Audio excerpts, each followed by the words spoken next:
새해가 밝았습니다. 이맘때면 수만 명의 사람들이 을에 모여드는 장소가 있죠. 바로 동해안입니다. 한 해를 마무리하며 서해로 일몰을 보러 가는 사람들은 많다지만 그와는 비교할 수 없을 정도로 새로운 태양이 힘차게 벅차 오르는 모습을 보려는 이들로 동해안은 북적거립니다. 일출을 보기 위해 이른 새벽부터 사람들은 해안으로 몰려듭니다. 어둠을 몰아내며 서서히 떠오르는 붉은 태양은 보는 이들에게 새로운 희망을 전합니다. 이렇게 경이로운 순간 종교를 가지고 있지 않은 사람들조차 저절로 손을 모으며 눈을 감고 소원을 빌기 시작합니다. 종교가 없는 사람이건 있는 사람이건 새해가 밝아오는 순간에는 누구나 마음속에 새로운 소망을 품고 올해는 무엇을 성취할지 복을 빌어봅니다. 가끔 길을 가다가 보면 나무나 벽에 사람들의 소원이나 기도 제목이 종이에 적혀 있는 것을 종종 발견하게 되는데요.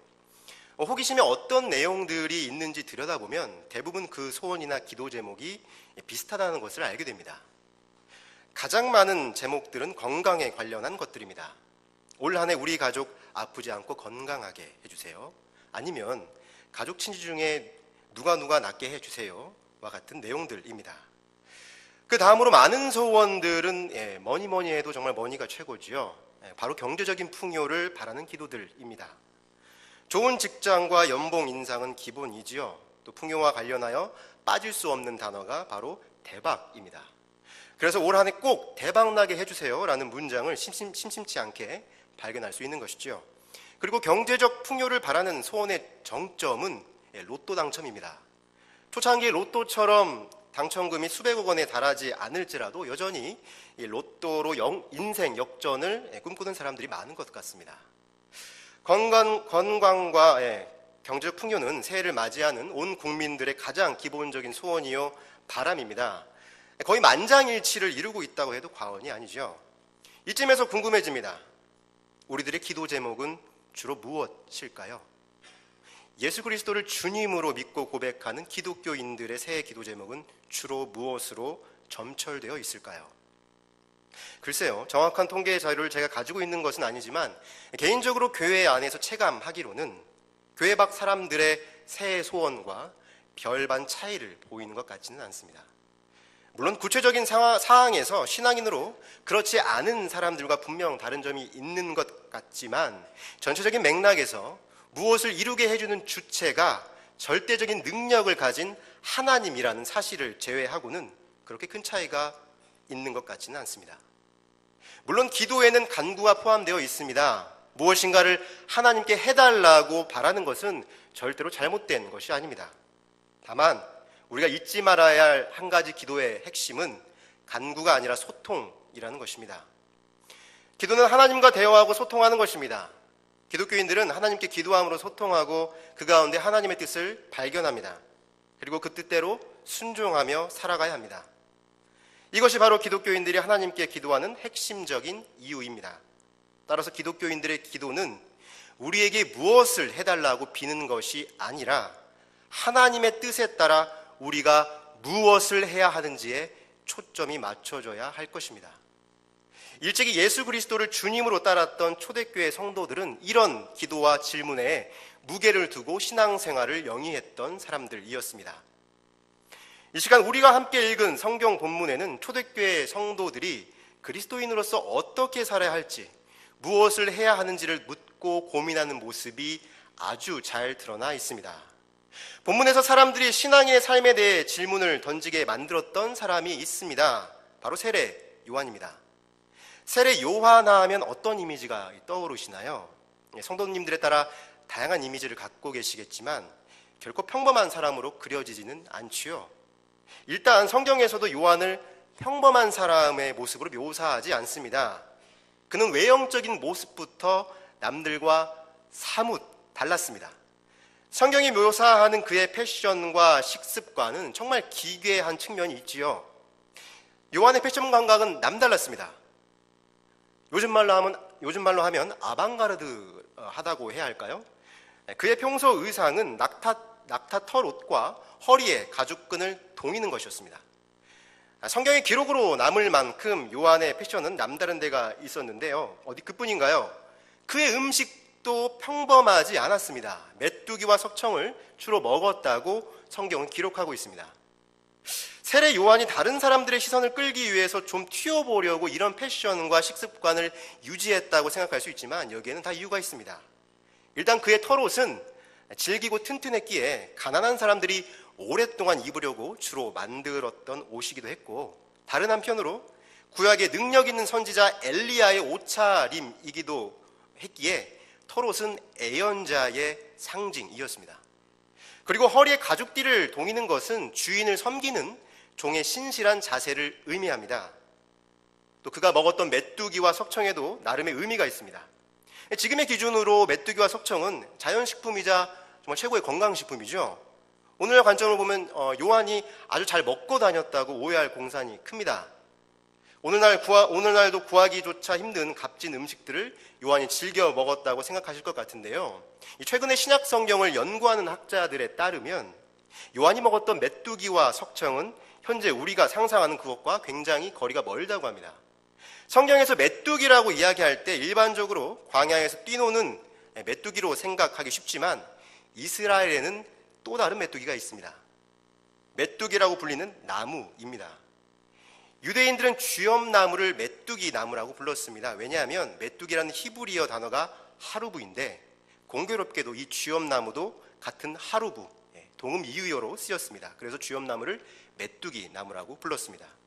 평소에 이스라엘 사람들은 쥐엄나무 열매를 먹지 않았습니다. 기근이 극심하거나 먹을거리가 없는 가난한 사람들이 주로 먹었던 것이 쥐엄나무 열매였습니다. 저는 경험한 적이 없지만 우리나라가 가난한 시절에 흔히들 보릿고개를 넘었다고 하죠. 이 시기에 초근 목피로 연명을 하셨다는 이야기를 옛 어르신들로부터 종종 들었습니다. 이스라엘인들의 초근 목피가 바로 쥐엄나무 열매였습니다. 세례 요한이 먹었던 석청도 우리가 흔히 아는 야생의 벌꿀이 아닙니다. 그것은 돌틈에 끼인 종려나무 열매를 뜻합니다. 레위기에 보면 가난한 사람들이나 거류민들을 위해 모든 곡식을 추수하지 말고 일부를 남겨두라고 하지요. 이 율법은 단순히 곡식에만 적용된 것이 아니었습니다. 이 모든 과일나무에도 적용되었기에 유대인들은 과일을 거둘 때에도 일정 분량은 남겨놓고 거두었으며 또 과일나무에서 떨어지는 것들을 줍지 않고 내버려 두어서 가난한 사람들이 주워갈 수 있도록 했습니다. 요한이 먹었던 석청은 땅이나 돌틈에 떨어졌던 종려나무 열매였습니다. 세례 요한은 오늘날 우리가 생각하는 자연식품이자 완전식품인 메뚜기나 석청으로 배를 불렸던 사람이 아니었습니다. 그는 가난한 사람들이 취했던 최소한의 먹거리로 청빈한 삶을 영위했던 것입니다. 이렇게 예언자로서 급진적으로 살았기에 세례 요한의 메시지는 정말 거침이 없었습니다. 그는 당시 갈릴리 지방을 다스리던 최고 권력자인 헤롯 안티파스를 비판하는데 주저하지 않았습니다. 권력을 가진 사람이 도덕적으로 잘못된 행동을 하면 정말 과감하게 비난하는 독한 혀를 가진 사람이 요한이었습니다. 그의 메시지는 쥐 고아를 막론하고 서리빨처럼 매서웠습니다. 오늘 본문에서 요한에게 세례를 받으러 나온 사람들은 특별한 지혜를 가진 사람이 아니라 평범한 무리들이었다고 기록되어 있습니다. 이런 사람들에게 전했던 세례 요한의 메시지는 어떤 필터링을 거치지 않은 날 것 그대로였습니다. 듣는 사람이 정말 듣기 불편할 정도였죠. 7절에서 9절에 기록된 그의 메시지를 보십시오. 흔히 도끼 설교로 이름 붙여지는 요한의 메시지는 제대로 날선 도끼날처럼 날카롭고 살벌합니다. 그는 아브라함의 자손이라는 선민의식에 사로잡힌 유대인들을 정말 거침없이 비판합니다. 일단 시작부터 이 독사의 자식들이라고 그들을 부르지요. 우리는 이 표현에 충격이 좀 덜하지만 당시 유대 문화에서 이 말은 욕설입니다. 그것도 아주 쌍욕입니다. 굳이 우리 상황에 맞게 실감나게 표현하자면 이 강아지야 혹은 이 열려더라 라고 표현할 수 있을 것 같습니다. 저도 굉장히 순화해서 표현했지만 무슨 의미인지는 다들 아시죠? 이어서 요한은 하나님께서 돌들로도 아브라함의 자손을 다시 만드실 수 있으니 지난 잘못된 삶을 회개하고 똑바로 살라고 말합니다. 그에 합당한 열매를 맺지 않는다면 하나님은 심판의 때에 도끼로 찍어서 불에 던져버리실 거라는 아주 듣기에 불편한 설교를 했습니다. 당시 요한의 설교를 듣던 무리들은 정신이 번쩍 들었습니다. 그리고 그들은 요한에게 이렇게 묻습니다. 그러면 우리가 무엇을 하리이까? 이에 요한은 아주 구체적인 지침을 내려주지요. 옷이 2벌 있는 자는 없는 사람에게 나누어 주고 먹을 것이 있는 자도 그와 같이 하라고 말합니다.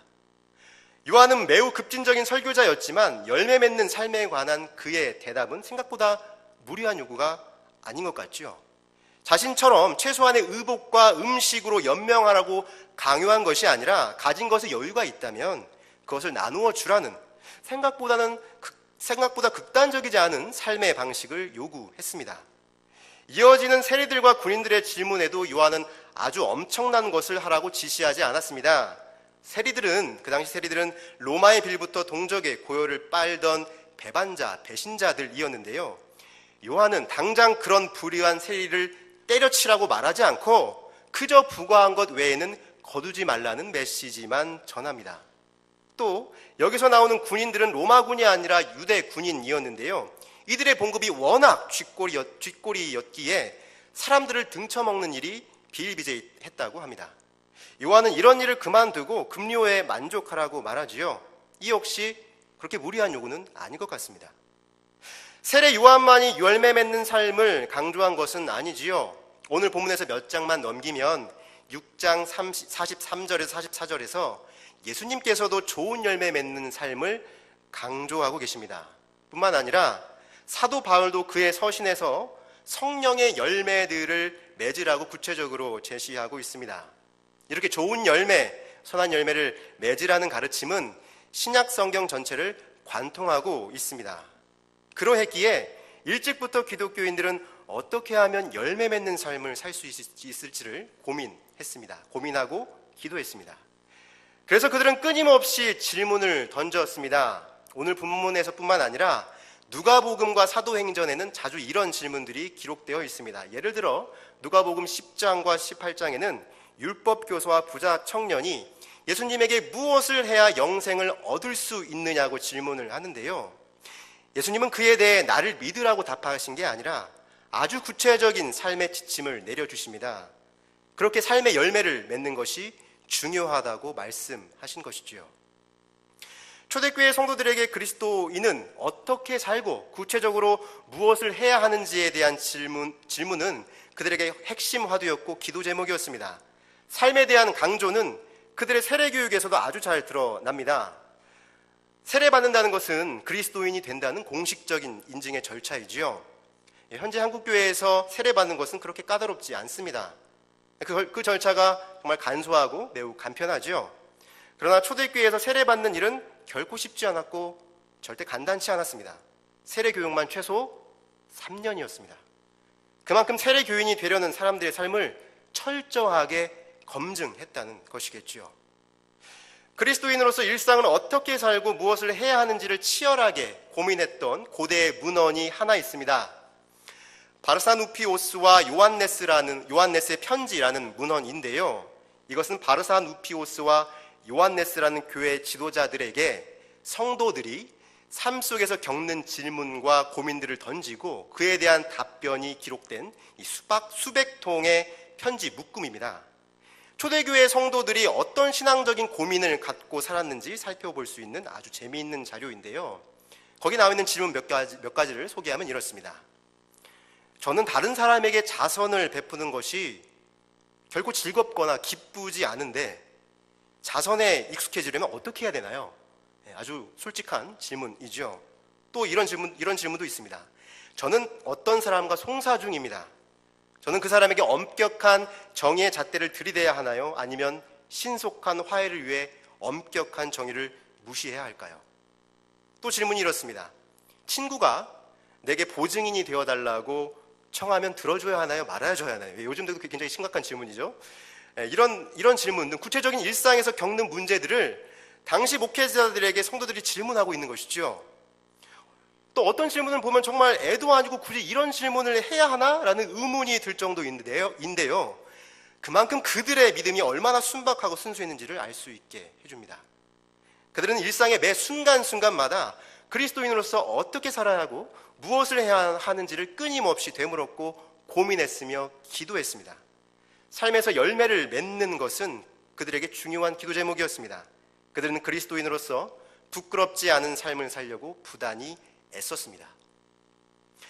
미국의 의사 레이몬드 무디 박사가 1975년에 Life After Life라는 책을 출간합니다. 직역을 하자면 삶 이후의 삶인데요. 우리나라에서는 이 세상 후의 세상이라는 제목으로 번역되어 출간되었습니다.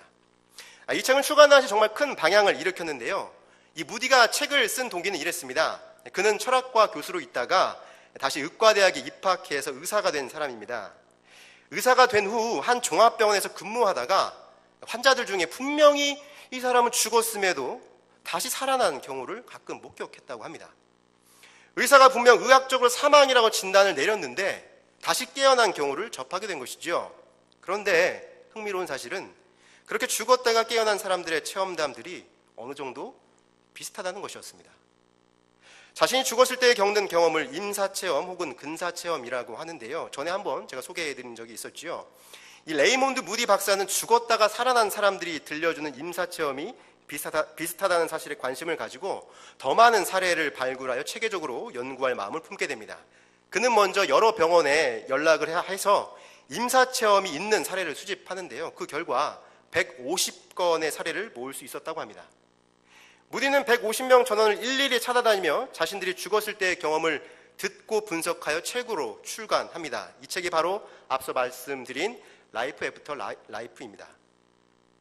물론 이 책을 비판적으로 평가하는 사람들은 이런 임사체험들은 뇌 속에서 일어난 환각 혹은 착각에 불과하다고 치부합니다.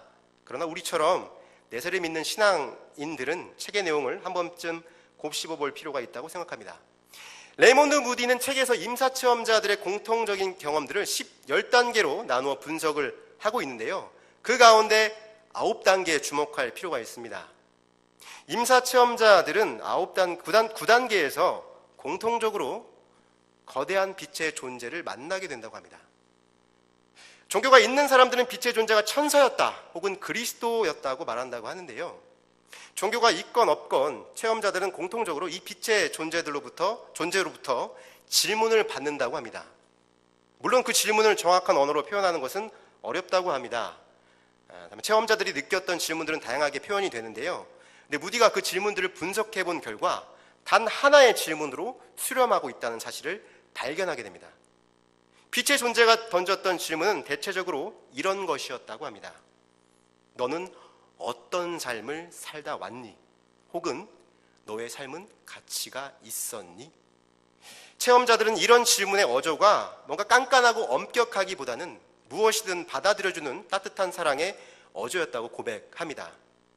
질문을 듣고 난 후에는 지나간 자신의 삶들이 파노라마처럼 지나갔다고 합니다. 그리고 나서 빛은 다시 한번 이렇게 말했다고 합니다. 너는 좀 더 사랑했어야 한다고. 사랑하는 대흥교회 성도 여러분, 우리는 누구나 죽음 이후에 하나님 앞에 서게 될 것입니다.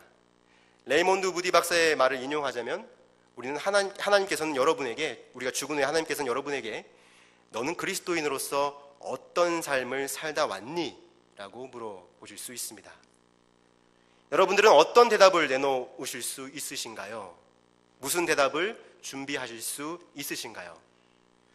우리는 하나님 앞에 누구나 부끄러운 죄인들입니다. 어느 누가 감히 하나님 앞에서 무엇을 잘했다고 자부할 수 있을까요? 그럼에도 하나님께서는 우리에게 물어오실 것입니다. 너는 그리스도인으로서 무엇을 했냐고, 어떤 삶의 열매를 맺었냐고 말입니다. 이제 우리는 하나님 앞에서 덜 부끄럽기 위해서라도 우리 기도의 초점을 바꾸어야 합니다. 그동안 내 기도 제목들이 무엇을 해달라는 것에 좀 더 무게 중심이 쏠려 있었다면 새해부터는 주님 뜻에 따라 내가 무엇을 해야 하는지를 물어보시기 바랍니다. 그렇게 일상 속에서 날마다 어떻게 살지, 무엇을 할지를 고민하며 열매 맺기 위해 몸부림치는 참된 그리스도인 되시기를 간절히 소망합니다.